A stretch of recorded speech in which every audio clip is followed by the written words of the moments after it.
And our ability to describe this experience is limited by the process of the brain that is the mind. Yeah. And the mind then is occupied by parts at any given time. Yeah. And so that, and I think the way I look at it too, the role of the mind is to hone in on things. Yeah. Where self is so expansive, it's quite the opposite. Yes. So a mind that's adept at figuring things out cannot fathom the expansiveness of self. Welcome to the Relationship Psychologist podcast. Tune in every Thursday to learn with us as we interview experts. And laugh with us as we banter about friendship. And take action by implementing the tools and advice we provide to you each week to level up your personal relationships. I'm Dana Mullen. And I'm Alicia Hinger. We are soul sisters, besties, and psychologists on a mission to change the culture of relationships. Your journey to becoming more supported and connected starts right now. Okay, welcome back. You're our first repeat guest. Do you know that? Oh, awesome. You are. That's great. And I had requests for you to come back on the podcast after our first one. So people were asking for you specifically and more information on like how to do this part's work, for example. So you're it back in the new year. Nice. Introduce yourself. People that don't know who you are, just reintroduce yourself quickly if they want to know you more. So my name is Richard Luykenaar. I'm a registered psychologist. I've been working with Alicia for about 20 years, which is amazing. Amazing. Every time I think about it. Right? Okay, private practice. I have a private practice in Lethbridge. I see people around Alberta. Right. Yeah. Okay. Tell me how you got into parts work a little bit. Let's first actually talk about what parts are. Would you remind the audience what parts work is? Because we use this language in, our I think we combine conversations, the sort of that, and I think we maybe talked about this last time too, but so how I came into it was with you guys as our team. Yeah.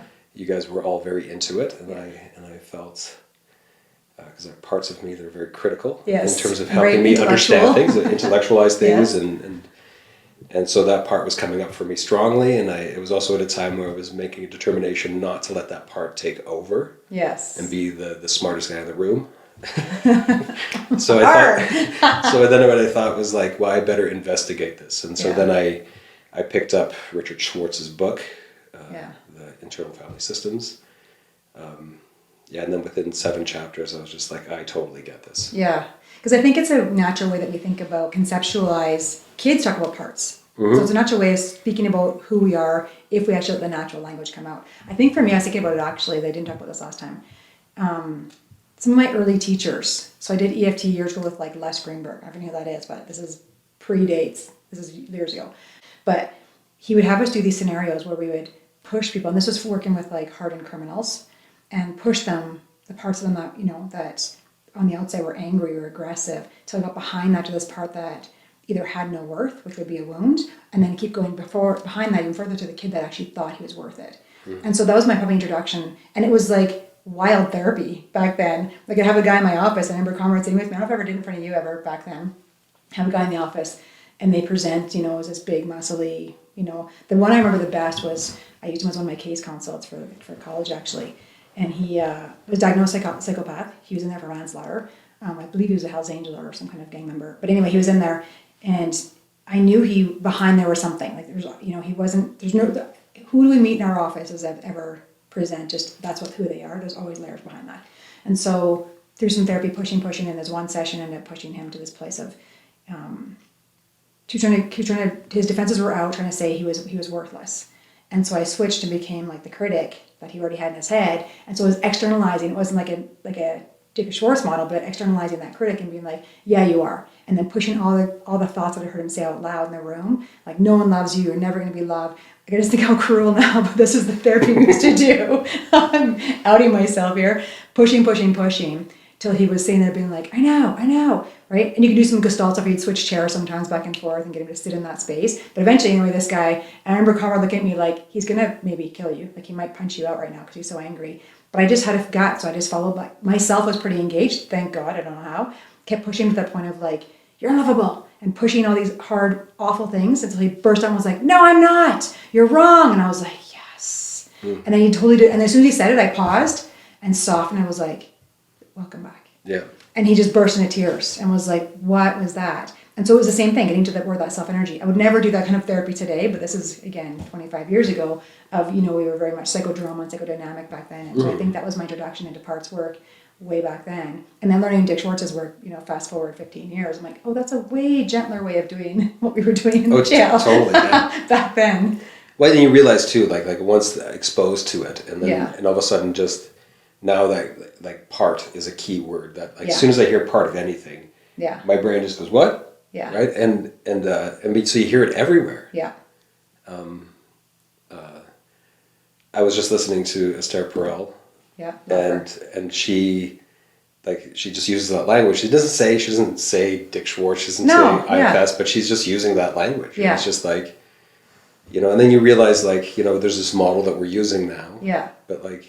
But it's been around for a long time. Well, right? but that's how the brain works. It's like people are a multiplicity. There are really robust intuitions that emerge in response to cues in your environment. We've always known that. And as a culture, we forget periodically. And we stop looking at it that way. The language that we use, we really see ourselves as monoliths of identity. Yes, I feel this way, I'm experiencing this, and it's not. And of course, any sort of investigation into yourself shows you that you're not. Yeah. That you are of two minds about almost everything. Yeah. Right? And then those two minds can have different points of view, which is why I love the model so much, because when you pause and go, oh, a part of me is experiencing this, and the idea that part is its own little structure. It's a frozen in time perspective that has feelings and ideas and beliefs and values and experiences from that one point of view. And this one might have a totally different one over here, and they battle back and forth. And the idea of self, or this idea of leaning back and finding this like energy of like, oh, the observer, which would be, Michael Singer's work, lean back and be the observer of these parts of self, or these parts, these exiles, whatever word you want to use, these, what did Socrates call them back in the internal dialogue between, you didn't use the word parts, but desires, archetypes, ego states, parts of your IFS. So all the different ways of conceptualizing those little sub-states that we have. And that observer position, right? Yeah. Like that I think is like the key to all of this. Yeah. Like I think it's the easiest instruction that I have to all my clients that are starting on this work is like this. It's not like, even though it maybe sounds complex when you're kind of introducing it, it's like you have one job: notice. Just notice. Yeah. And then, because then once you and I think what I love too about this whole approach is that, again, when it's a part of you, right? I'm not encumbered by shame. If it's me. Yes. I don't want to make myself vulnerable in that way, so I'm in denial and I don't want to. Yeah. But once I recognize that parts can and that part doesn't define me, it's like the shame doesn't overwhelm me, and my noticing affords myself and everything I bring to bear on that part, witnessing and seeing. I know how to help it. Yeah. Anybody does. It's intuitive. It's so intuitive. It's intuitive. Yeah. When you just like if I said, if I brought in this person or another person that was having that kind of experience, what would you do for them? And there's an intuition of like, oh, I want to help them or hug them or serve them in some way. And when you do the same thing for your parts that are in pain, it's intuitive. And I think as intuitive as it is, though, I think that a lot of people don't necessarily have the confidence that they are equipped. Yeah. Right. And so, like, one of the things I want to talk about today is that, day to day, how do people incorporate parts work? Yes, brilliant. Right, because like there are often times when we look at it as a model, and we when you look at the whole model, there's traumas in our childhood and in our lived experience that start to emerge and activate us in certain ways. But I don't think, like, certainly for me, not all parts work is that. No, of course not. Like I have lots of parts that are active. And well-intentioned, but maybe not as astute as I am now. Right. Because when they emerged, I was 14 or 11, and they did the very best they could at that. Yeah. But, there's so much we can do. And so I thought one of the things we would talk about is, like, how can we, find ways of, like, actually, like, activating parts and noticing parts in safe ways. Yep. That we can just start to really get a handle on this notion. Yeah. And sort of like and do the work, even if it's not necessarily unburdening work or... No, which we wouldn't recommend. We would just caution around that anyway. Yeah. So the idea of like dealing with like painful, traumatic events on your own is just a cautionary. Some people can do it, but generally that's the work of a therapist, which we'll talk about later. Yeah. So idea of this everyday how do you incorporate this in everyday life? And we probably could give each other 1,000 examples. Like I was telling you, this morning, for example, with my kiddo in the car, and something that she said triggered a part of me that had a reaction. And in the moment I felt it, and I paused and said to her, hey, sorry, you're talking about this thing that's causing you pain. And I can hear this part of you that's in pain, which triggers my mama bear part, my protector part that wants to protect you. And so it comes out a little rageful, and I pause and say, sorry, that's my stuff. Just give me a second here. And she was like, I know. And right away, she's intuitive enough to say, I know what that is, Mom. So forgiveness, it's not like I'm mad at you for that, but to own those parts about this. And again, it wasn't ill-intentioned, and it wasn't because of some wound. It's because of that mama bear part loves intensely, got claws out. Yeah. I you know what, and it's like, I love, like, with my own kids talking about it from that perspective. Even I'd rather have my eldest is like, yeah, parts, I get it, yeah. Mine right? too. But I'd rather that than her being like angry, like, you don't understand me. Yeah, It's like, no, I do, or I try, I want to, but just like, again, like, me too. Yeah. Do they call you on your parts? My kids call me my parts all the time. I have a particularly dysfunctional part that often emerges in conflict. Yeah, me too. That they recognize, and they're like. And like, they don't necessarily call me out on it, but like, when I go and I say, hey, I got this part, they're like, yeah. We know that part. Yeah, we know. Right? And I'm like, and then I'm able to say I'm working on it, right? It's like, it's shorter and shorter amount of time that stays activated. Or as soon as they comment it, it's with a look sometimes, or my son will say, Red Hot Guy's loud. Yeah. I'm like, right, give me a second. Or he calls my mom part that is kind of anal about the eat. My crazy part, he'll say, your crazy mom part, your crazy food lady's out. I'm like, right. My kids they just make up little words of what they call it. And when they call me that, it's a pause to go, right, hang on a second. Because that's the whole point, right? This observer part of us, this observer self-energy, to be, Dick Schwartz's word, or soul, or whatever you want to label it as. I don't really care. This idea, if I can be the observer of those parts, if I can get cued on it and fall back into the observer role, I have the chance then, like you said, to put it out of myself and go, oh, there's this thing, this part of me that has this experience, this perception, which would be totally skewed, right? Let's see if you're hangry. Or like this week, I had a flood, as you know, in the office. So I kind of buried my anxiety parts or whatever, concern about that thing that weren't huge. I didn't think it did my day. I did all the stuff and was working late, went into the house and was confronted with my family who had finished dinner already, kind of making some snarky remarks about how I didn't join them for dinner. And that part emerged quickly in my body and had like a little, you have no idea what I did today. Right? That face. And right away they all looked at me and I was like, one sec. So I had to pause, and I remember in that moment I was laughing at myself because I was like, this part wants to tell me how crappy they are. How rude are those people in your house that don't give a shit about you and what you just did all day? And right, it's kind of whining, that part. It wants, it's kind of righteous. And it wants to tell me like, those little entitled little shits, right? They don't know it, right? So I had to pause that little part and be like, I know. So that part, when it takes over, hijacks us, it tells us things about our family, our friends, from that point of view that can make them, they're monsters. Right? So the self-energy is like, no, hang on. I validate that that's your experience because you're feeling whatever you're feeling. And then go with that. But the truth is, I know I'm wiser. And this is where that becomes really important, right? Because when the energy of that part takes over, now all of your thoughts are on board. Exactly. And so then you have confirmation bias, right? You're just like and to a degree, like I think that intensity is amped up because somewhere in there you also know you're in the wrong. Yes.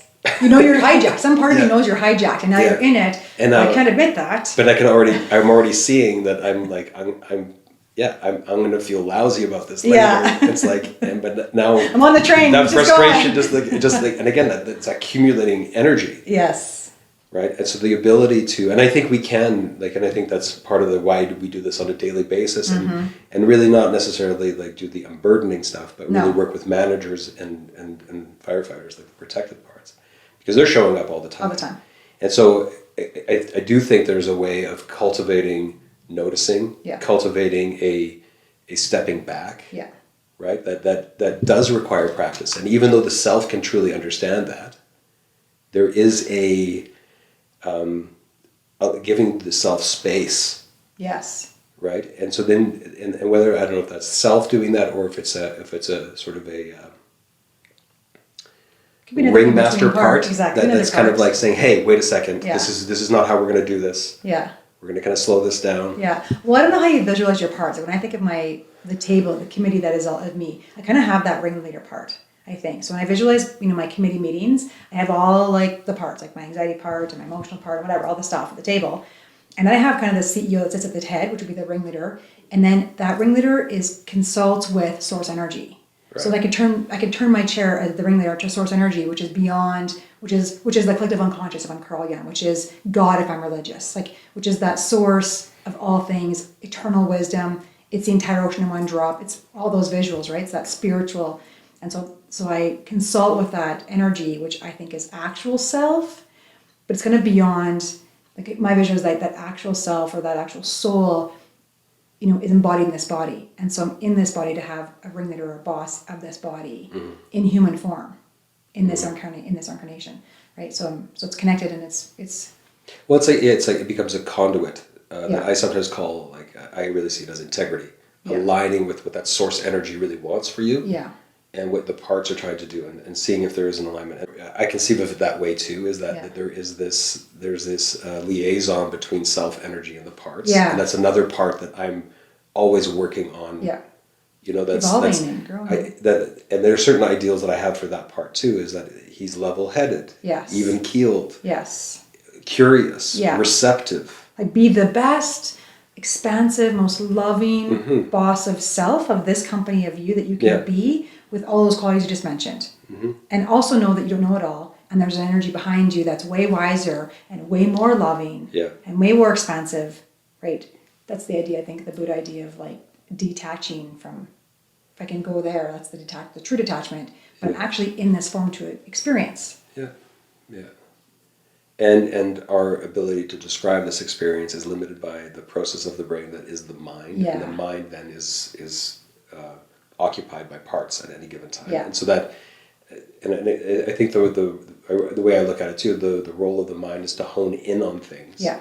Where self is so expansive, it's quite the opposite. Yes. So a mind that's adept at figuring things out cannot fathom the expansiveness of self. No, exactly.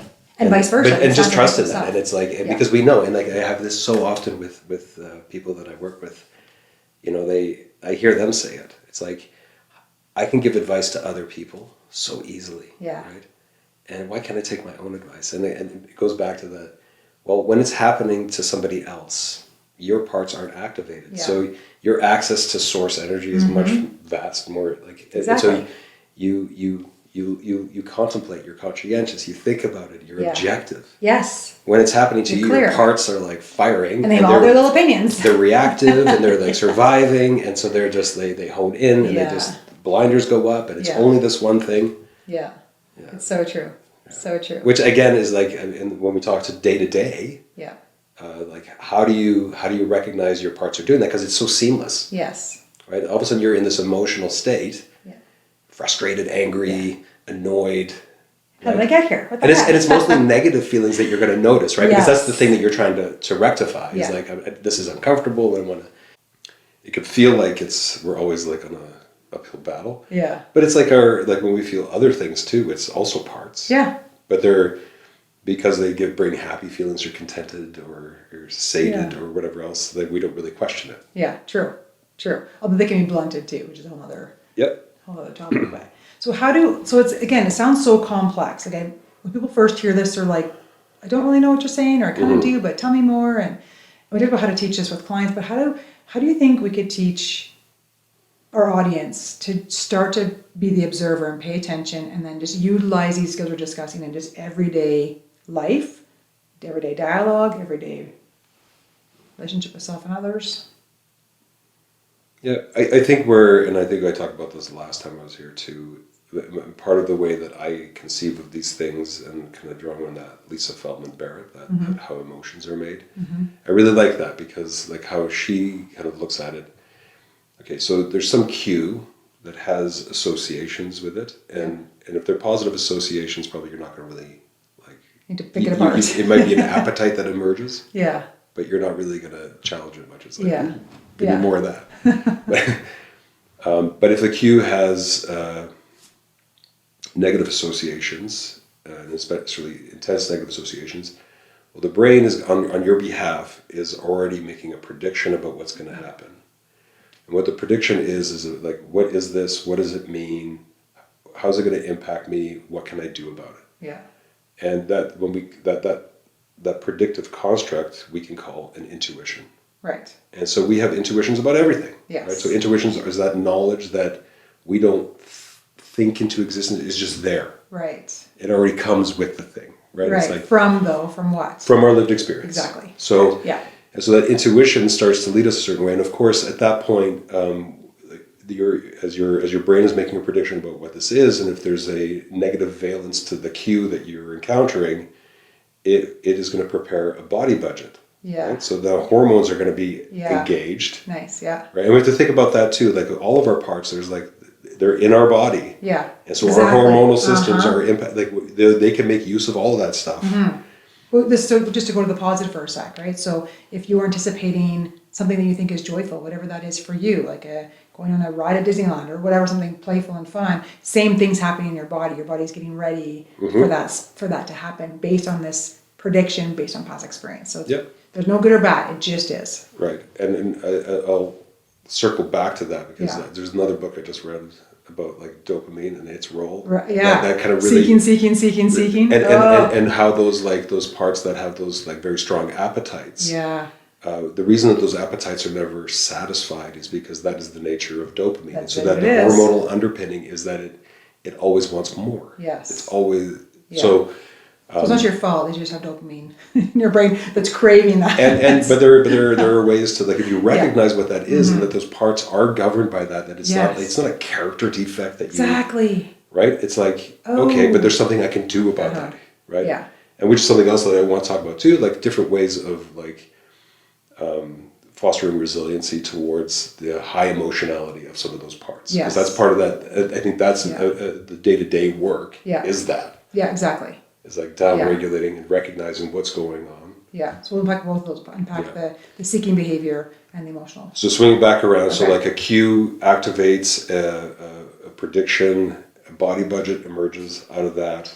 We then interpret that energetic shift, right, within the context in which we're experiencing, but we're already being lined up by those intuitions to see it in a particular way. Exactly. I think there too, understanding the mechanics of thought and understanding where our thinking can go wrong sometimes, right, in terms of logical fallacies and cognitive distortions and biases that we're all prone to, right, are going to contribute to that emerging, often reactive state, right? So again, I think doing the parts work, there's lots of stuff that we can learn and incorporate into our lives to help regulate that. But like what I like so much about the parts work is that, historically, that's what all I was doing. Was teaching people skills and regulation and stuff. And then people don't really know where it's coming from. Yeah. And now we have a way of sort of tapping into where is this emerging from? Yeah.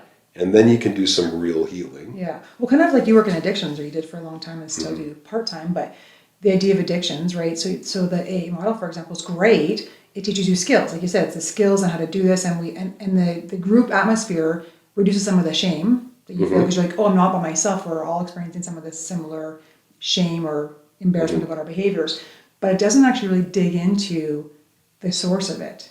You talk about like the things you cause and the harm you cause, but doesn't. Well, it's like, and so like that's like as many benefits there are to a program like that. Some of the things that bother me, or I think where I caution people, is like if you're looking at defects of character.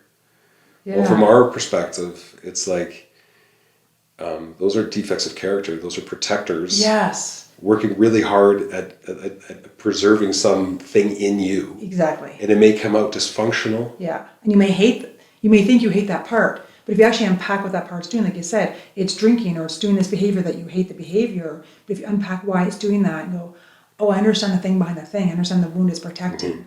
Your compassion shows up to go, okay, I hate the behavior. It's maladaptive behavior, but I understand its desire to protect. Yeah.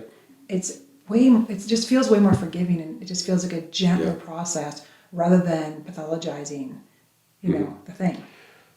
Yeah, which makes my head go in a whole other place. Yeah, okay, sorry. But yeah, it's no, absolutely. But you're describing, your way of conceptualizing the parts work. It just reminded me of kind of that model that I know you've used in the past. But I think there is an important thing here, like to make a distinction too, is like a lot of so if I do have a compulsive behavior or an addiction, Right.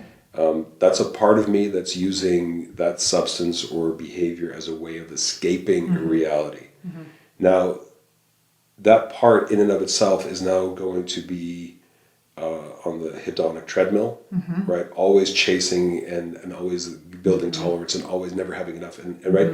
And so that part, it becomes its own entity in terms of its dopaminergic demands, which is like, and so when we go into treatment and stuff, and I a lot of that treatment experience is allowing those dopaminergic demands to sort of settle back into sort of a baseline state. Right. In addition to that, and in IFS they're called firefighters, but that firefighter has been serving a purpose, and it's become a purpose in and of itself because of the dopaminergic demands and pressures. It initially arrived to solve some other problem. Yeah. So first, in like recovery, we have to deal with the hormonal demands and the state of craving that a person finds themselves in. But I think then, once that has kind of settled down, it is still a protector, and there's a wound beneath that. Exactly. And I think then ultimately healing the wound, and for people in recovery, it's like, healing the wound, like doing that prematurely and not really recognizing that you're the part is dangerous. Dangerous, yeah. But just dealing with the dopaminergic demands Doesn't deal with that. doesn't deal with that. Exactly. And so you might find yourself relapsing because that wound is still there. Yeah. Yeah. It's making me think, so I know we're off topic here, but, I do couples work. And so kind of what you're saying actually fits with couples at the same time. So, or even just attachment. Like when I deal with couples, I do a lot of attachment history. And and I think attachment, again, the theory of attachment systems and the theory of attachment, brilliant. It gives us a lot of feedback and information around how people function, how they emerge in the world, and what wounds, for example, attachment wounds at the bottom were maybe not fulfilled. And the idea of couples work, initially I thought, some of the models say this, is to have then your partner be the primary source for that, be the primary attachment figure for that wound. Well, that sounds good in theory, except you have a partner that also has their own stuff they're bringing to the table, and they can't often do that, if ever do that. And if they do it the one time in my office, which looks so beautiful when they do it, but they don't do it at home, that just re-triggered that wound times 10. Absolutely. Right? So it's a flawed model. Yeah. And so where this parts work that you're describing came into Probably service. when it's successful, it's like it serves that purpose. It does for a minute or two. Like it serves it for a period of time. Yeah. But it's still outsourcing that. And because, like, of course, the wound that you're using the other person as a attachment source, right? But the reason you haven't fixed the attachment wound is because, like, the outsourcing hasn't been working. It needs to be a you thing. It needs to be a you thing. Yeah. So that's why I like this model, because it kind of takes, attachment theory and brings it internal. Mm-hmm. And so then I've changed my way of doing couples therapy because of that, is that I'm like, you can be the secondary attachment figure as a partner, and I'll be the primary. And so you can cue me, and you can support me, and you can guide me. But not just you, right? Like yourself. I'm the so the person I'm the primary, yourself and my partner becomes the secondary for myself, and vice versa. Yeah. Yourself becomes the primary for, and so I can, and I did it yesterday with a couple and had them use that language, and watching them into that space of like, oh, and we're doing wound work, right? So we're getting into that wound, and the partner's watching this happen, and I'll say, instead of looking at me, talk to your partner while this is happening, and I'm walking them through an IFS experience, and the compassion on the partner's face while they're watching their partner unburden this wound and this childhood experience that is maladaptive in their relationship, it grows so much compassion and understanding in that moment. But then they're watching their person do it, which also grows like respect and a little novelty and a little bit of curiosity. So it's growing in so many levels in the relationship. It's beautiful to watch. It's a different way of doing couples therapy. I can imagine. Yeah. Because I get to do because I'm not a couples therapist, so I do couples work from one side of the equation. And then again, the parts thing becomes really important. Yeah. As much as we're dealing with like whoever I'm with, we're dealing with their parts. But then it's such an easy transition to say, well, what if we apply that to your partner? Yes. So when this Perspective, behavior comes right? out, Yes. like instead of reacting to that behavior, like your parts are going to react to that behavior. Just inviting that curiosity. Well, what might compel a person to act like that? Like what and then again, it's not about like blaming the person I'm talking to that they caused a reaction. No, it's recognizing that something that in the relationship happened that cued an insecurity in that person in which a part emerges. Exactly. So then just get curious about what is that and how can we accommodate that underlying need. Yeah. And watch then that reactive behavior evaporate. Yeah. Again, so that goes us back to like everyday life now. That's leads us back. So thank you for taking us back there. But exactly, so that's exactly it. So knowing your own stuff, knowing your own parts, step one, great. But in everyday life, how can show up and be beneficial in not just relationships with your partner, but with your kids and with your coworkers, right? Anywhere in the world with relationships, which are anybody that you exist with, to be like, oh, they look like this, but I can choose to get defensive and react to that, and now we're both in our parts. Yeah. Or I can stay in self and go, I see that part of them. Just call it a defense. That's the simple way to say it. It's a defensive part that's showing up. And I actually understand that there's something behind that and probably behind that. Right.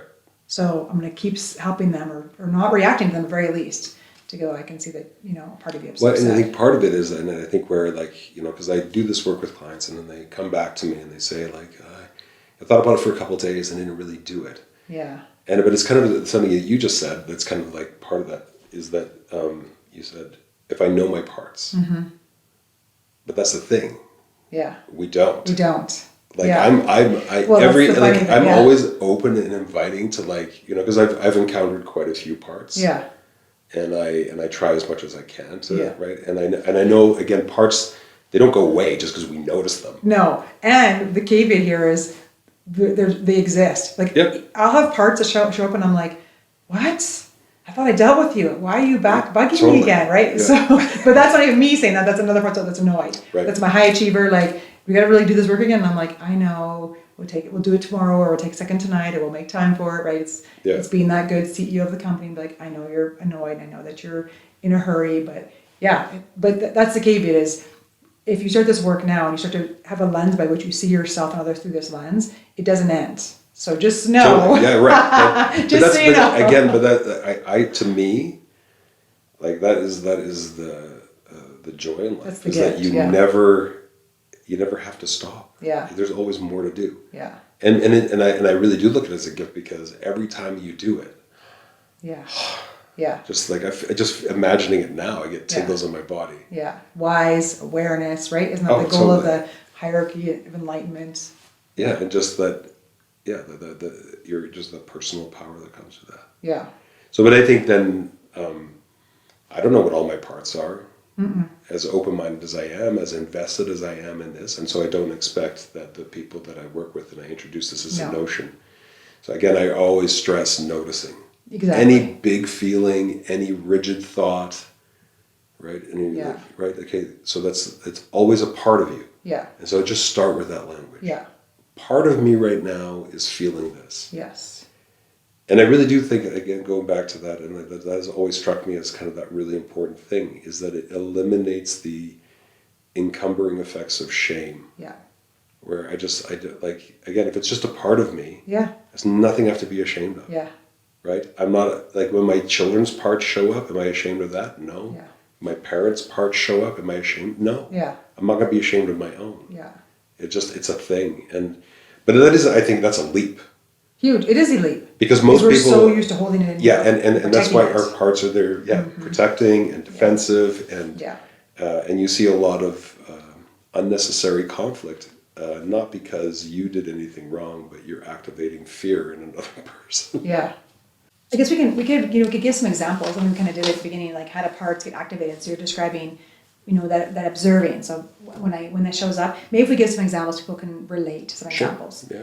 Like I talked about, with my daughter, for example, but, someone gets activated in a situation. I just the other day, I was sitting with somebody in a life crisis. Just to get a bit of background, trying for more than a year to salvage a marriage that had been interrupted by infidelity. Okay. It's a very nice way of saying that. Interrupted. Esther Perel. Go Esther Perel. So, Great therapist of you.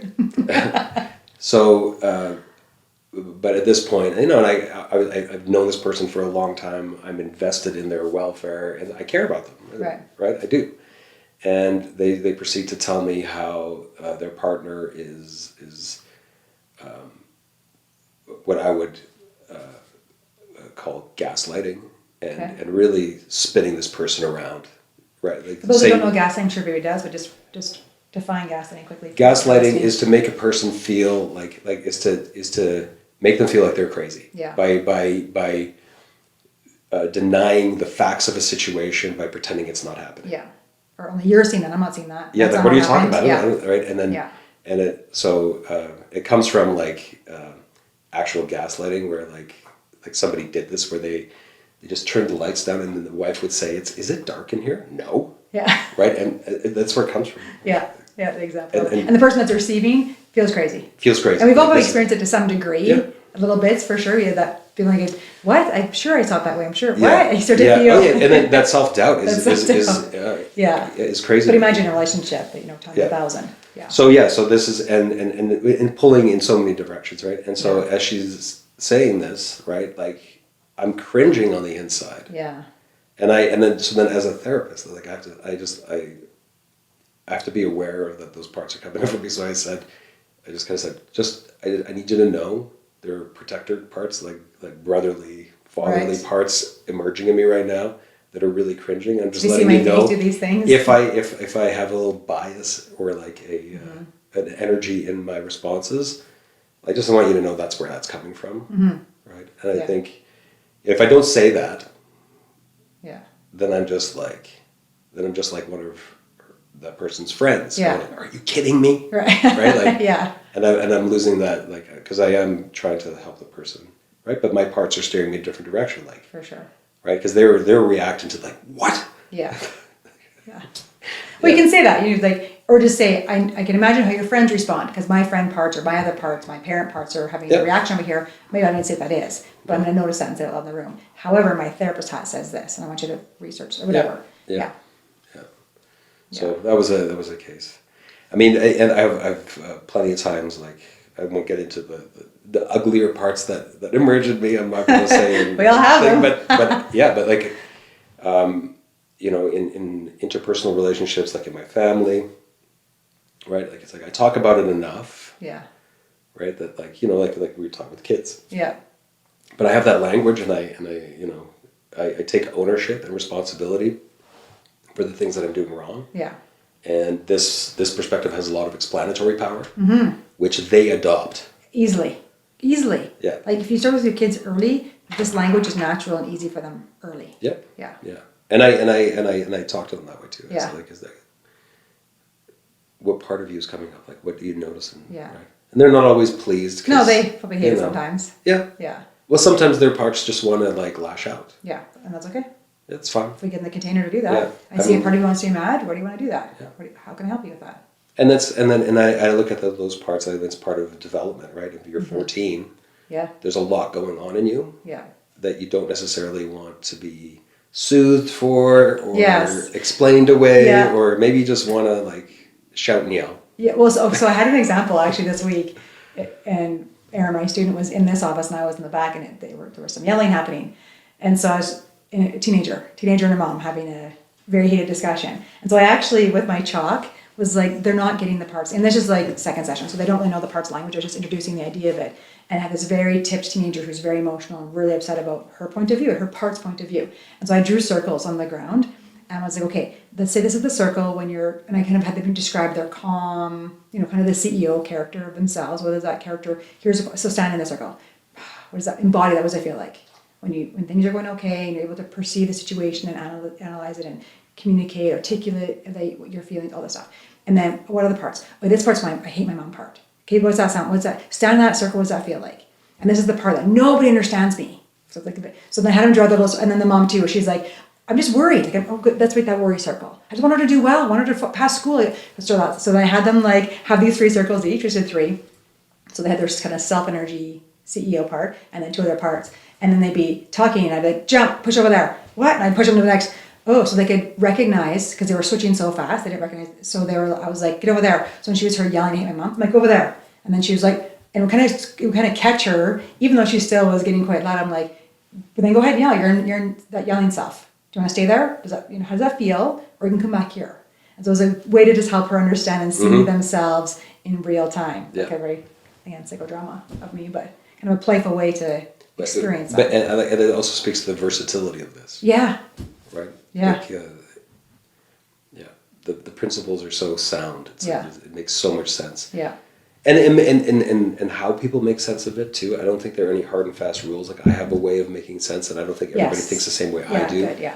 It's just being able to recognize, like, and too, like, some of my parts are really complex, very robust sets of intuitions. Yeah. That may be even a conglomerate of other parts. Yes. Yeah, they blend together. They blend together. Yeah, they hang out together. Yeah. And some of them are very superficial, very like this is what they do. Yeah. Right. Yeah. Yeah, I think having the space to play with that. Just the idea of there's this wise, whatever you want to call that self, right? And that's kind of what we call the self energy, or I call that the CEO of my company. That's sourced by source, and everything else is a part. So if it's not the wise, compassionate, good, reliable, healthy, curious boss type that's running the company, then it's something else. And you can have 1,000 circles, or I kind of push mine together. Like these ones hang out together. So this is kind of my this part, and this is kind of this part generally, and then understanding why, which I think people can do. Like I do this little visual. I was thinking about today of I'm such an artist I am, of this like tree, this idea of a tree, right? So this idea of as we're growing and developing as little people, to grow into this healthy ideal tree, these are what we call attachment systems. And so we're growing these healthy, roots of attachment, which might be, feeling seen and heard and valued, belonging, safety and security, whatever, all the roots of attachment. And something happens to one of our roots that makes the root stop growing, right? So I put like a little ouch there, which is called a painful event, whatever that might be. It could be 1,000 things. Well, that triggers then one of our branches to also stop growing, which we call our adaptive. Then at that part, in that stage of our life, part shows up. So it could be a painful event with maybe there was lots of yelling, or maybe there was a divorce, or maybe there was something that was really painful and emotional. And so at that point I learned as a kid to lock and load. Put my emotions in a box, which was really adaptive as a kid. And so now I can function and I can survive my parents' divorce, or I can survive the yelling in my house, or whatever that thing that's a painful event for me, and I lock and load. Well, later on now I want to get in a relationship, or I want to be a boss, or I want to have friends, and I have no access to my emotions, which we've seen 1,000 times. Well, now it's maladaptive. And that's, could be, I'm a kid that's in an environment where my family really promotes, accolades for achievements in sports. And so I'm like, oh, that's why I get attention. So now I'm a high achiever. Also, still a wound, because I'm not actually being allowed to be my authentic, messy self. I'm being pushed. Well, and if you ever don't achieve. Exactly. Right? So pain. And so again, adaptive as a kid, I'm getting all my accolades done. But now as an adult, I'm burnt out. I'm overwhelmed and I'm exhausted. I have chronic fatigue and I have all these issues in my body probably. And well, you have to keep upping the ante, right? Exactly. It's like it's never enough. Your performing has to be better and better. And eventually you can't. Yeah. So we could go through, that's just what we do in our office all day long. People come in with some kind of wound up here that they see and perceive. They're like, I'm coming in because I'm really burnt out. I'm coming to see you because I can't communicate my relationships. I'm coming to see you because I keep losing jobs, or it's this. Unless they're really insightful, they'll say something down here, but not very often. They usually come with there's this thing in my life, this behavior that's affecting my life. Okay.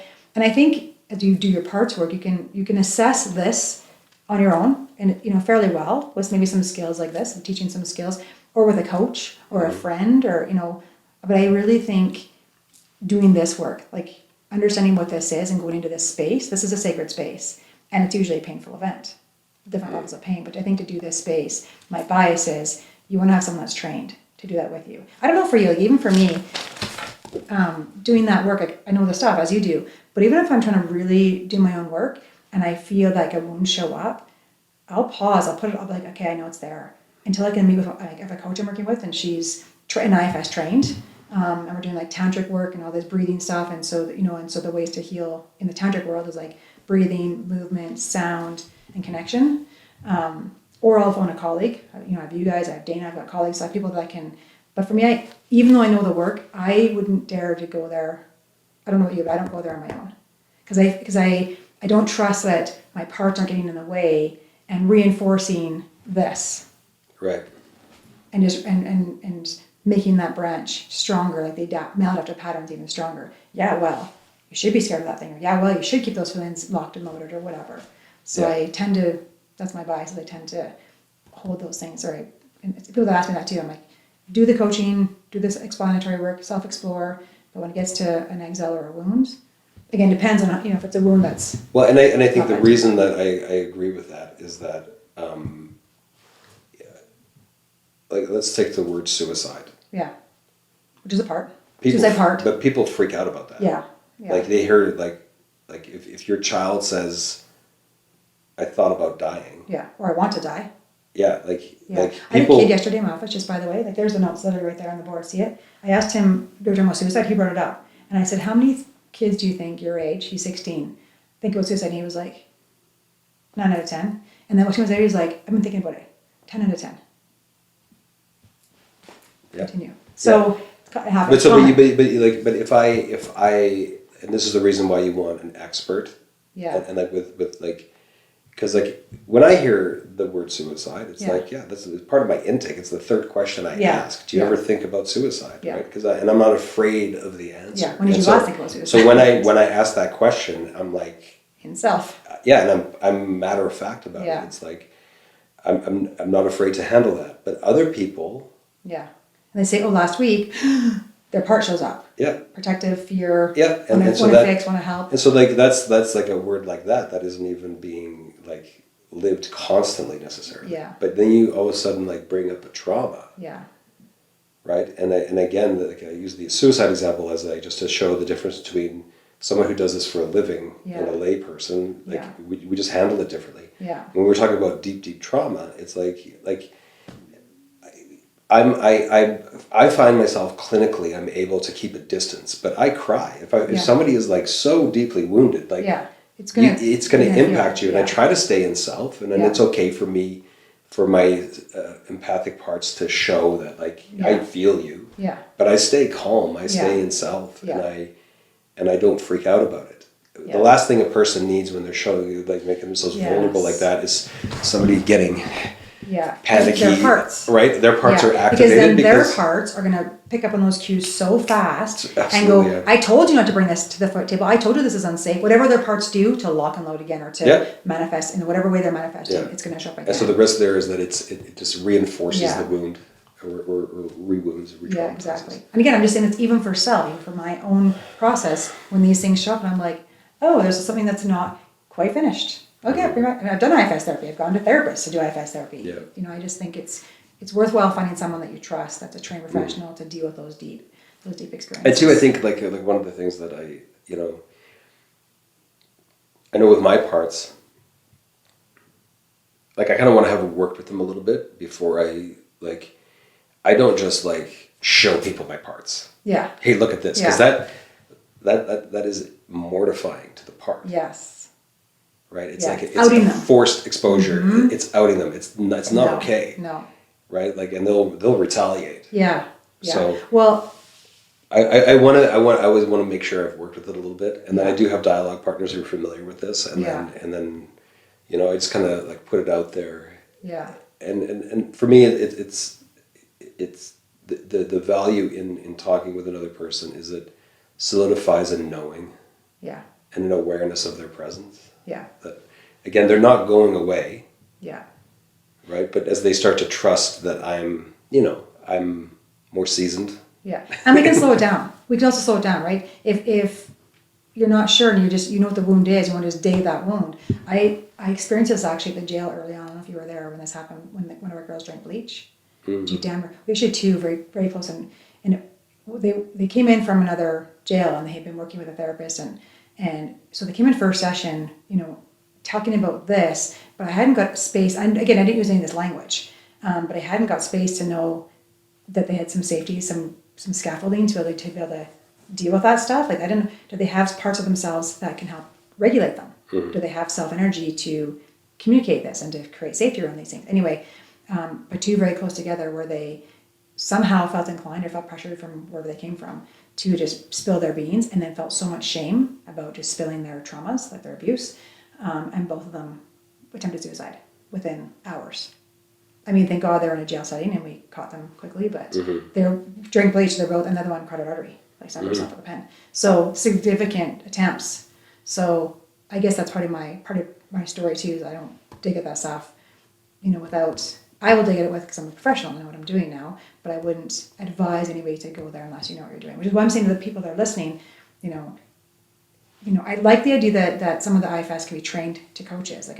But part of me is cautious about that. There's a part of me, probably that part, that's seen some stuff goes on with the people that, yeah, you could be a coach and teach these things, but unless you have trauma training, really good, and know what you're doing, don't be heading to these deep wounds with anybody. That's my bias anyway. Yeah, no, I agree. Yeah. And I think, kind of on that a little bit, it's, and Dick Schwartz says, the self has everything it needs to heal. Yeah. And I think, probably true. But accessing that and recognizing what's self and what's parts. Yeah. I think a big thing, and certainly not everybody who comes to therapy has to do pre-work, but I really encourage, so one of the things to sort of expand your ability to access self and sort of evaluate what you're doing is literacy.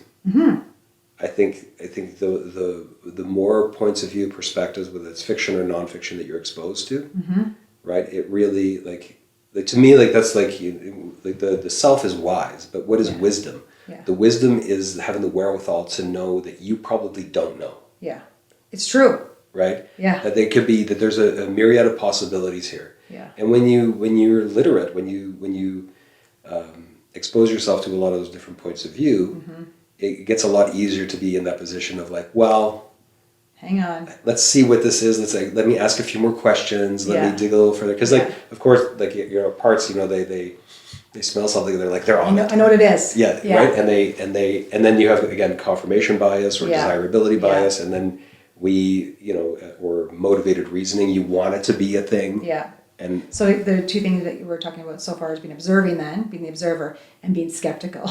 You're to be good at this. Curious. I would say curious. Well, I throw a layer of curious for sure. That's kinder, a softer way of doing it. But being is that true?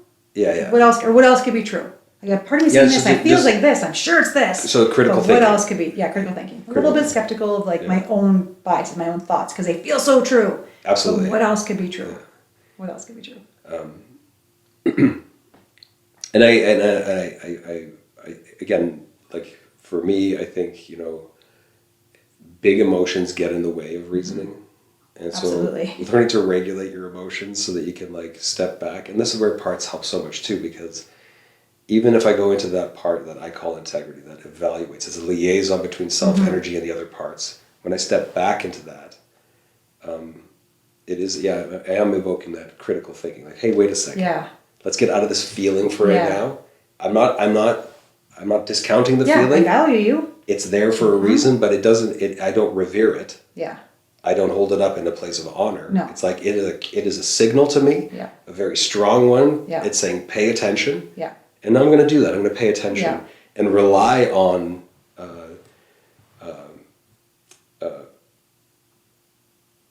I don't want to say just reason, right? Because again, I really like how in IFS we look at the self and what self is. It's compassion, it's curiosity, it's calm, right? Yeah. It's clarity and confidence and courage. Right. And so really, so it's but those are what inform the reasoning exercise. Right. Which is a nice way of saying be skeptical. Yeah, okay. Fair enough. I need to be right parts are right. Right. No, I'm just kidding. Which is also something you shouldn't do. Call out other people's parts. No. Yeah. Well, if you have permission. Yep. So my house, in our family, we have permission. Yeah. So if my husband or my kids call me my part, I appreciate that. Yep. So my colleagues, if you did or Dana did, someone that I trust, that I'm I trust you to call me on my stuff. But if it's someone that you don't permission or from, if you're having a conflict with your partner, Yeah, unless And you have you're like, permission. your part's coming up right now. Yeah, That's not okay. No. But if you have permission, so again, let's go to a partner. So I give my couples often, in a conflict discussion, if we've done any kind of parts work, to notice that. Like, again, how powerful that can be to pause and we're in this discussion and to notice that, oh, I'm watching my partner and they're talking about this thing that they're upset about, but I'm actually watching them turn into like their 8-year-old self. Because I know, because we've done the whole history, they know that, they touch my questions and they know what wounds are there. And so I honor them or offer them that space to say, can you honor that? You're hearing this from them, from their defense system that's protecting that 8-year-old or protecting that thing, whatever that thing is, right? And so, because we all have them. And so they don't call them out, but I try to say, offer them the space to say, I hear you, and I also can hear there's probably a wound behind that.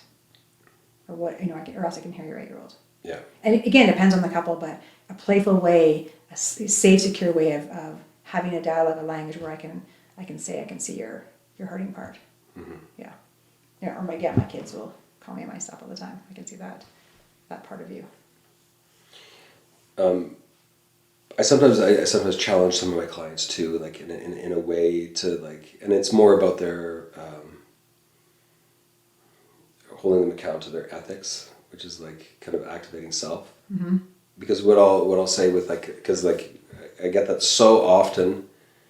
I'll get one half of a relationship, she does this. Yeah. Right, or he does that, and it's like you see they're gonna react, right? Yeah. But then I talk about that. Okay, well, there's those big reactions. We can safely say that those are parts. Yep. Yeah.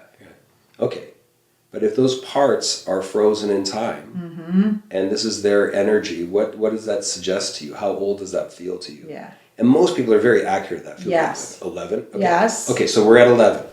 Right? And how are you currently reacting to that? Yes. Like they're 33? Yeah. Yeah. And so let's maybe adjust that and recognize and then I ask them too, well, how do you talk to your children? Yeah. I do that all the time. Right? And then okay, so let's apply that. Don't be condescending to your wife. No, exactly. Or your husband. Yes. But let's remember that the part that's being activated right now is just like your kids. Yeah. And what's going to be effective to manage that? Yeah. Right? Yeah. And so I do challenge people to sort of adopt that and be more measured and slow things down. Yeah. Again, the hard thing though is we could tell this to people and in session they go, that makes total sense. Yeah. And they actually practice it 2 or 3 times. Yeah. And then there's that old pattern in the relationship where the same triggers, and of course flooding, like Gottman's notion of flooding and stuff, right? Because that same trigger, and all of a sudden you're to 100, and now your parts are all showing up. Yeah. With all their biases. And then they come back to session and they're kicking themselves. Yeah. And beating up their parts. Yeah. For showing up. Yeah. And it's so again back to how do we incorporate this day to day? Yeah. Practice. Practice. It is practice. Yeah. If you don't know how to do that, I think one of the easiest ways is I also think that a very important part in our overall mental health and physical health is to have a fitness practice. Right. To exert energy on a regular basis. It doesn't matter how you do that, but just to pursue fitness, and that may be through very often dietary changes or nutritional changes. Not so much diets, but nutritional changes, adequate sleep, and exertion. Right. Exertion is a thing that everybody ought to be doing, right? To live optimally and to be the healthiest self, you should be exercising vigorously for at least 30 minutes 5 times a week. That's what the medical professionals say. You put me in should jail there, and now I feel like I'm should. My part just got activated. For should, yeah. I think it would benefit a person there. Maybe should is the wrong word, but it would certainly benefit you to exercise regularly. So, but for most people, that it isn't part of their daily activity. And so if you really want to activate your parts, just set your intention to exercise. Yeah.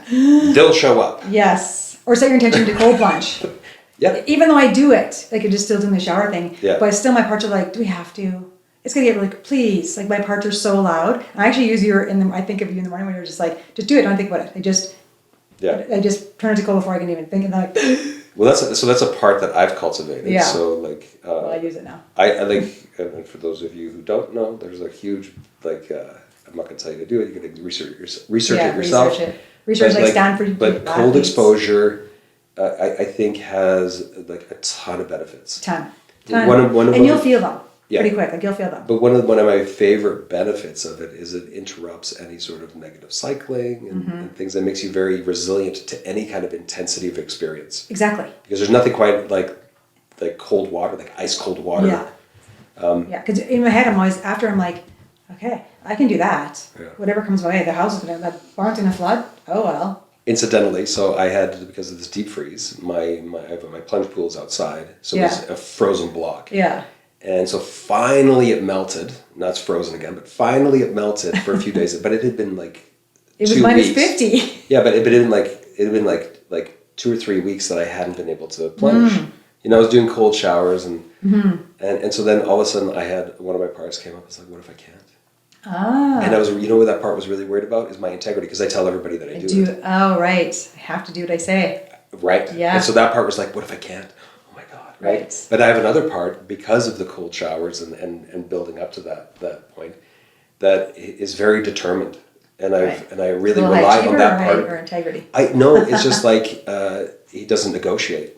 Right. Okay. Good. Yeah. No bullshit. He's like a Marine guy. Do it. Yeah. He's my David Goggins. Yeah. Right? Exactly. Do it. I love David Goggins. Right. Just fucking do He it. doesn't berate me, but Yeah. he just says, just do it. And so I rely on that guy. Yeah. And so I had a little bit of war between those two parts. Like I saw the water, and I was like, what if I can't do it? And just do it. What if I can't? Just do it. Right. Yeah. And I hummed and hawed, had a cup of coffee, went back out, and then realized like, lean back and observe. And then I noticed like, oh yeah, no, of course I can do this. Well, it kind of brings up a cool point when you have those two parts showing up and you lean back to observe and like, oh, I have these two parts.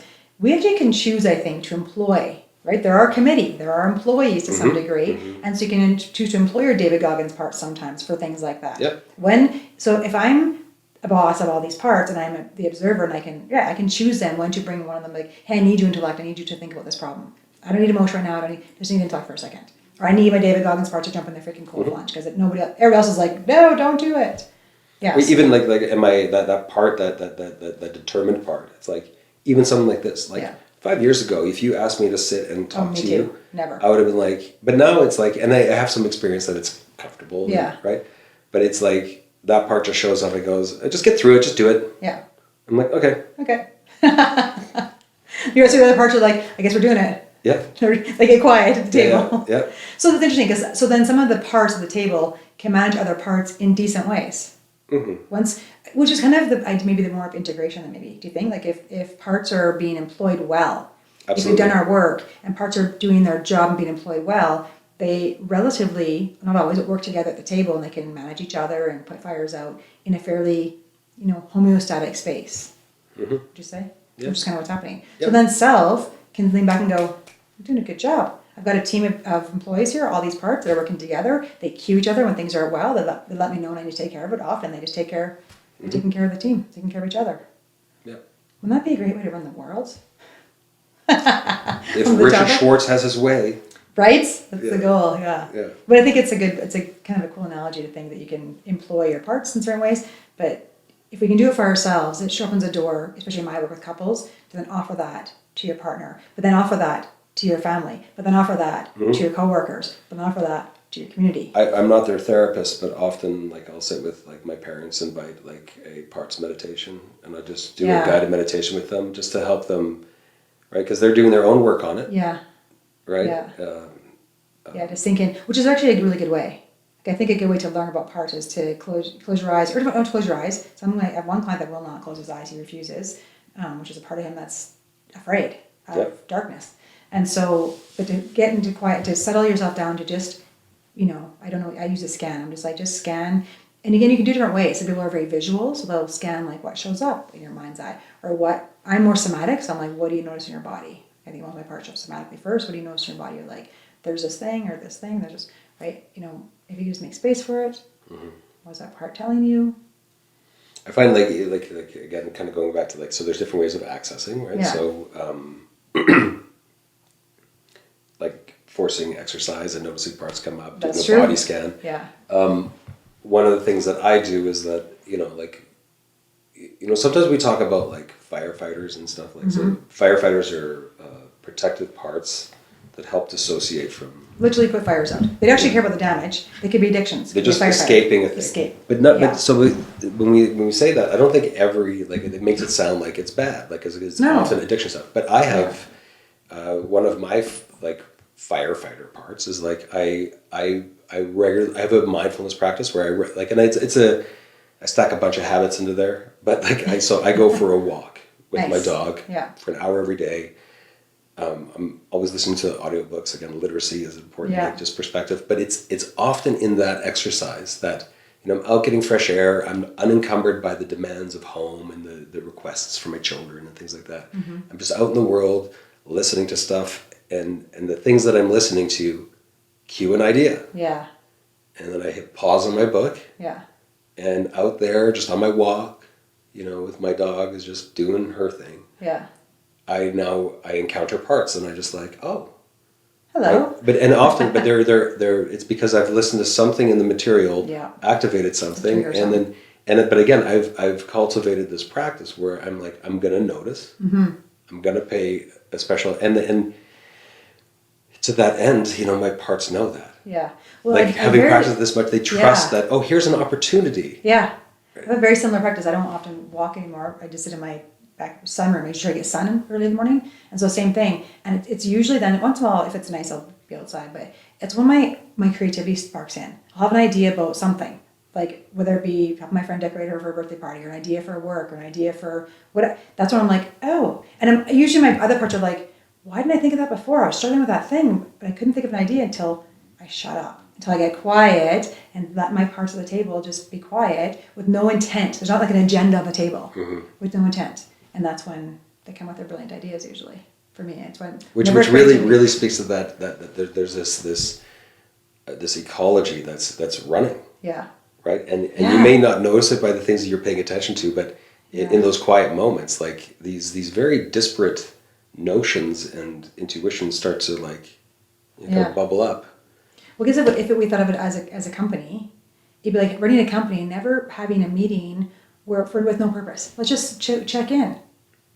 Or the door's open, this is, office hours, check in. If ever you have a good idea, bring it to me. And having quiet time just to let's see what bubbles up. What a brilliant idea to bring, intuition and ingenuity to the table. And again, it speaks to like self-leadership. It's not self-management. You have manager parts. Yeah. The self doesn't manage. The self leads. Yeah. It inspires, right? Yeah. And the parts trust that Yeah. the self is always on the right track, Always. right? Always. Or they learn to trust. Like I Yeah. think that's the point of IFS. Really, ultimately, I think is to promote self-leadership rather than your parts managing your life. Yeah. Yeah. And ultimately that self-leadership means that you're retasking those parts that are doing something kind of maybe dysfunctional. Mm-hmm. And dysfunctional not because they're stupid or dumb or broken or defective or right. Anything negative. They're not There's negative. nothing negative. It's just Yeah. like that is like the best skills that you came up with at the time that part emerged. Exactly. That was at the that best age. you had Yeah. at that age. Yeah. And of course those are going to be less sophisticated than when you're 50 years old. Yeah. So really, every part is younger than you are today. Yeah. That's just true. Yeah. So they're always younger. Whoever you are today, they're always going to be younger parts. And so hopefully you are wiser today than you were then. Mm-hmm. Hopefully, if you're evolving, which we all are, this is the wisest version of self as they hear it now today. Mm-hmm. And so then speaking to that, so those parts that other parts think are a pain in the ass or annoying or causing harm or causing distress, whatever, as the leader, as the self-leader of the group, I'm fostering understanding because I'm paying attention and listening. And I was thinking, while I'm hearing your story part, other parts are listening to you too. I'm actually I'm actually fostering empathy. Mm-hmm. I'm literally fostering empathy with my parts. Mm-hmm. And if I can do that with self, again, leaning back and be like, oh, there's no shame, there's no blame, there's no judgment. I'm here to accept. I don't have to always like your behavior. But I understand why you're doing what you're doing because I see, I've done the work to know what's behind that thing. Absolutely. So I'm fostering empathy between the parts. And if they have empathy, then they also have what? Trust. And those parts being a trust, which then they can do the things that you're talking about, where they can take care of each other and manage each other because they trust. There's a connection. Yep. And dealing with other people's parts. And then that becomes the important part of that curiosity and open-mindedness.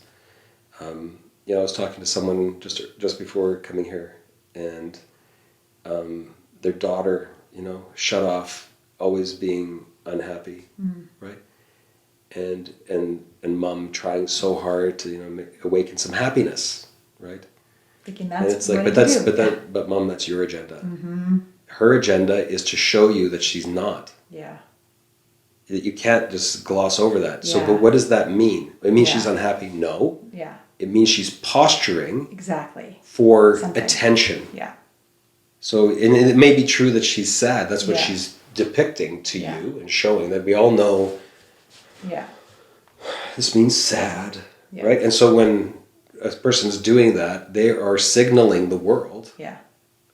I'm sad. Yeah. But I'm posturing sad. Yeah. But do we actually know what that means? No. Then you have to be curious. It's like, well, what is, so I can safely assume that you're demonstrating sadness for a reason. Yes.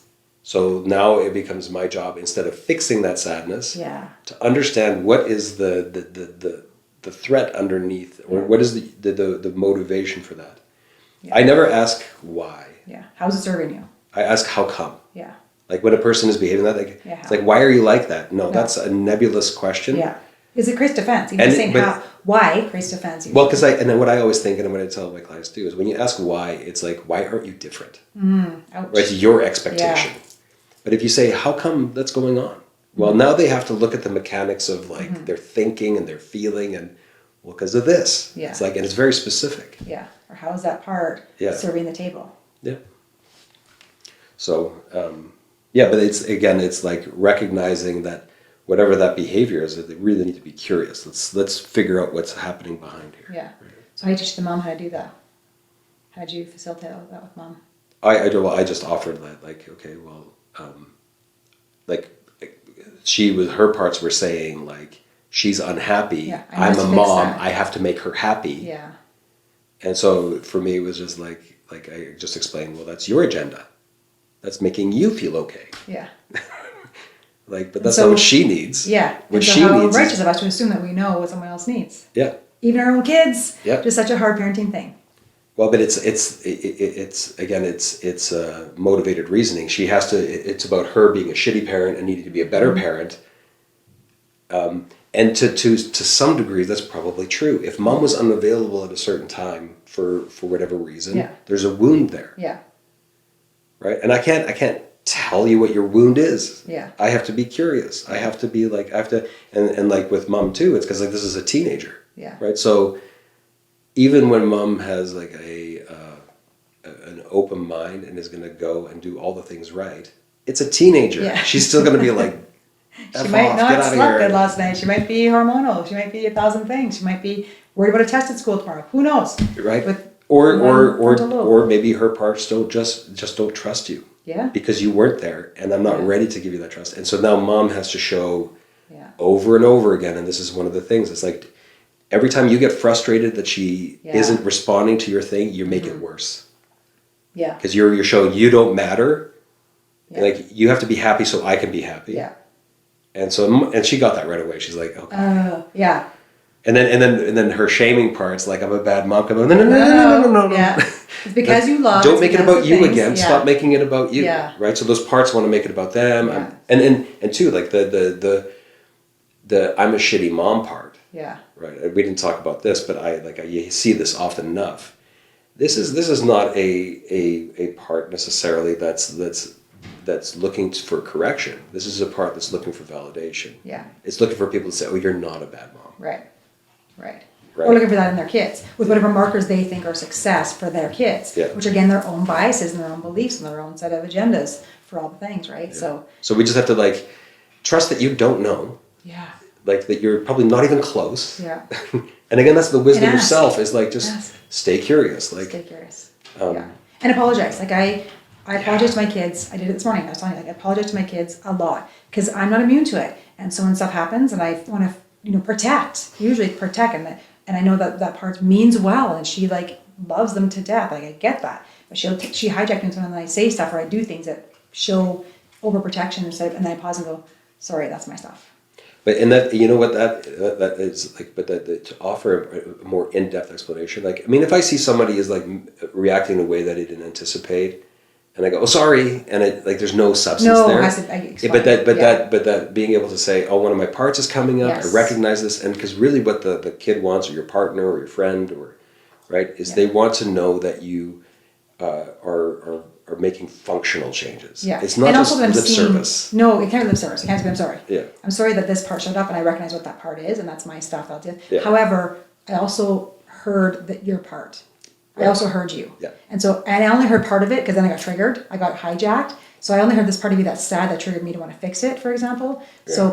So sorry, that was my stuff. I'm back here now. Can you tell me more about that sad? Or can I, is there more for me to understand or is there more for me? And at first that might feel cumbersome and difficult. But Welcome you to know parenting. What's not cumbersome about parenting? Right. And but the thing is, like, once that starts to happen, right, and then of course, like, then the people in your life start to recognize that you are actively making changes. Yeah.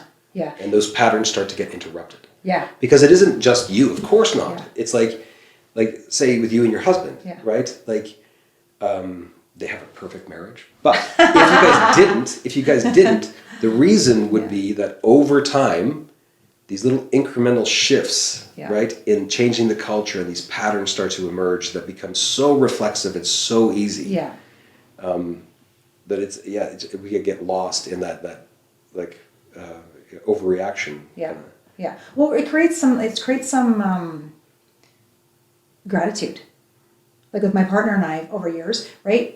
Because we can quickly figure it out usually and cue each other, and we're pretty like smart asses, so we'll banter back and forth and be like, hey, Island, or say something that'll trigger me, and I'm like, but that's our agreement, and then it cues me to be like, right, there's a portion of what is that, take a sec, do my work, come back, apologize, okay, sorry, I didn't fully hear you because I was hijacked or whatever. And the more we do that, the more he does it with me. Whenever he does it with me, I'm like so relieved. Yeah. And I notice with my kids, whenever I can do it with my kids, they always come back and say thank you. I'm still mind blown. They'll be like, thanks, Mom. And I'm like, wow. But it makes all of your parts feel safe. Yeah. Right? Like their predictions aren't disaster anymore. No. It's like, okay, no, everybody understands. Yeah. And then all the pressure's totally off. Yeah. Yeah.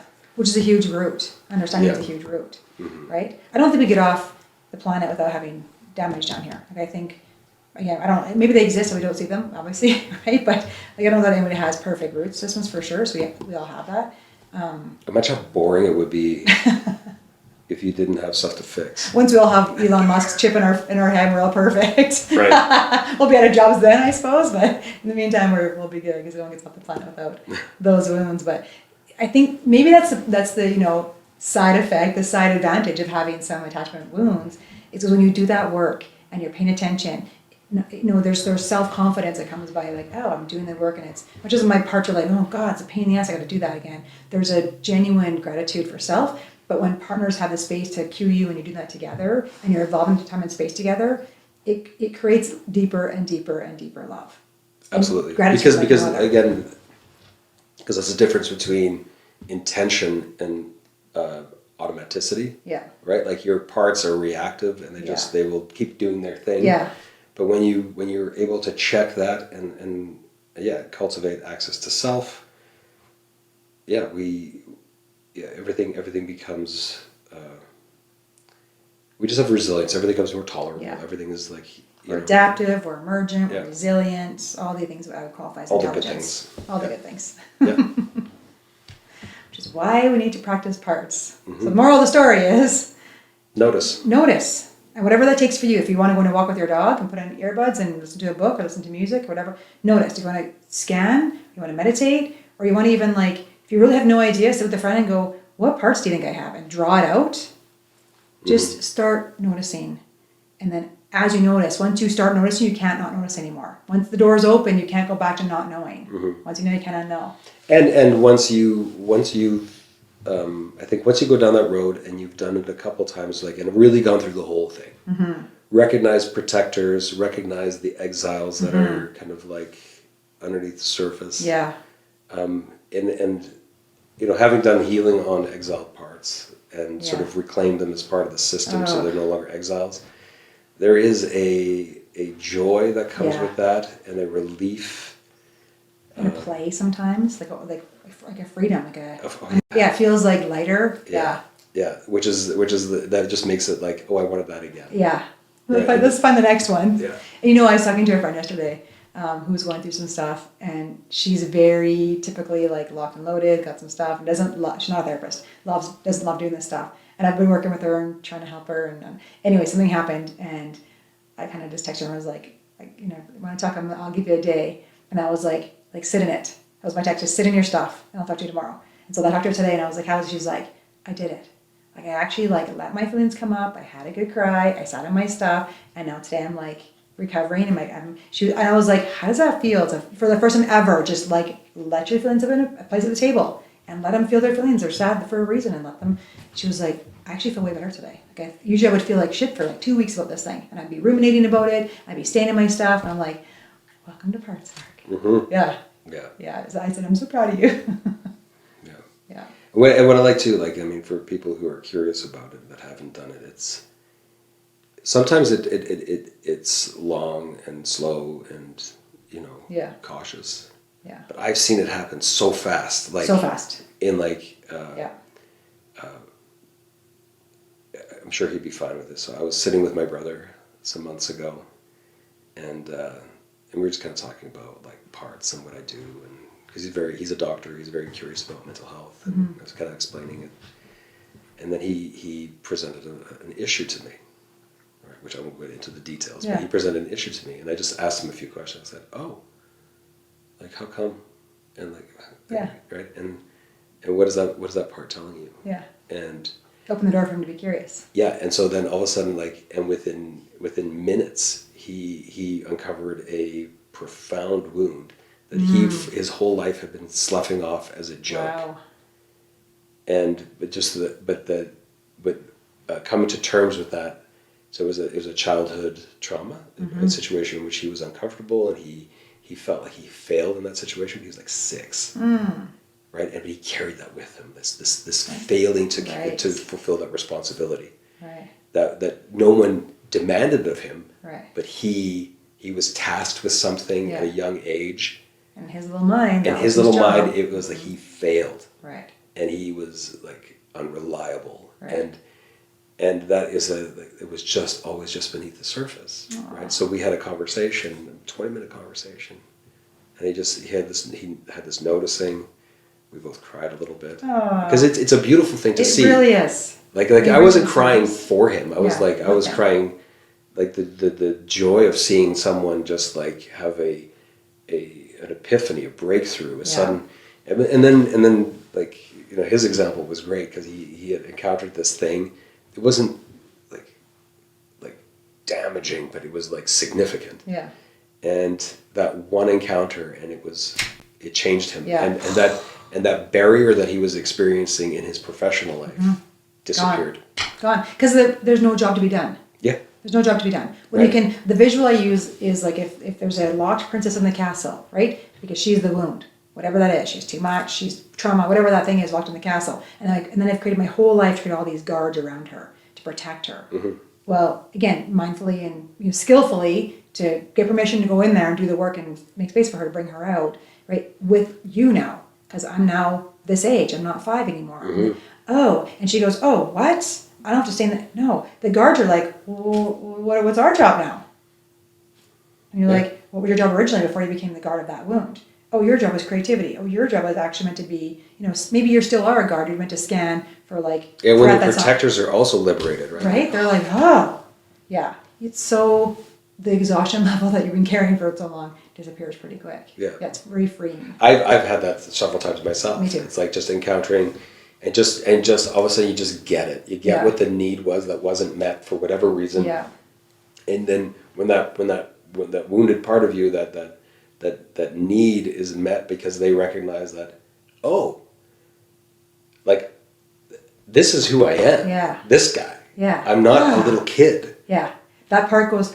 Oh, I'm free. Yeah, and like I've seen this too. I've seen parts grow up. I mean, I've talked to clients who are visualizing it and they're seeing their parts grow. Yeah.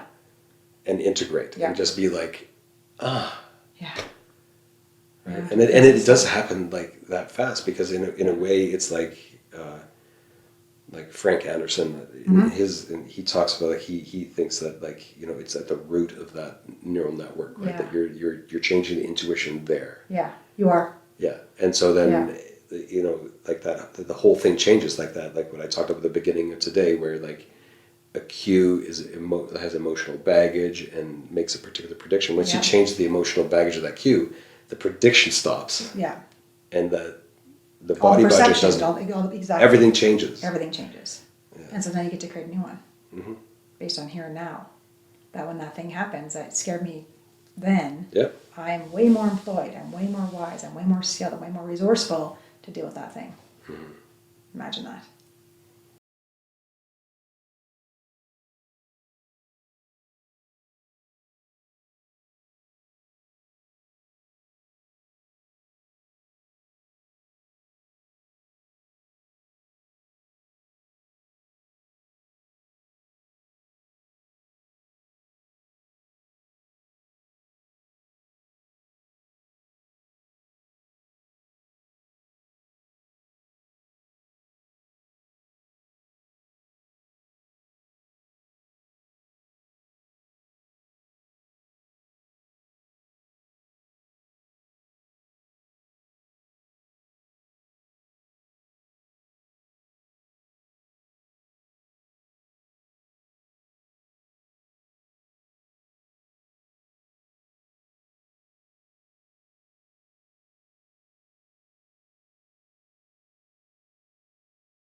Thanks so much for joining us. We're really glad you're here with us on this journey. The best way to support this podcast is to subscribe and give it a 5-star review.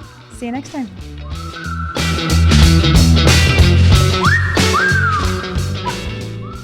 This has been a Bread Dog Studios production.